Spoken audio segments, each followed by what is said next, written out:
ఎవరైతే రెడీగా ఉంటారో వాళ్ళు మాత్రమే. కాబట్టి ఈ నరకానికి వెళ్ళే దాంట్లో మామూలు వాళ్ళు ఉంటారు, సుమా ఇసోటి వాళ్ళు ఉంటారు. నరకానికి వెళ్ళే దాంట్లో మహామేధావులు ఉంటారు. కాబట్టి యేసుప్రభు రెండోసారి వచ్చినప్పుడు ఇలాంటి మేధావులు కూడా విడిచిపెట్టబడతారు.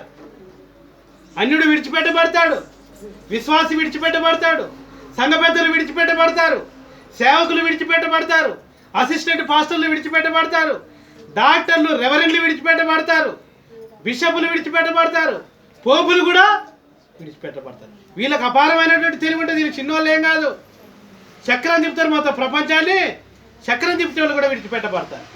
అప్పుడు వీళ్ళకి అర్థమవుతుంది అనమాట, అరే యేసుక్రీస్తు ప్రభు వచ్చిపోయినట్టుంది, అందుకనే చాలామంది భక్తి కలిగినటువంటి వాళ్ళు ఎత్తబడ్డారు లేరు. కాబట్టి ఇది మాయమవుడు కాదు, తప్పించుకొని పోయేది కాదు, ఇది మిస్సింగ్ కాదురా బాబు, ఇది జీసస్ కమింగ్.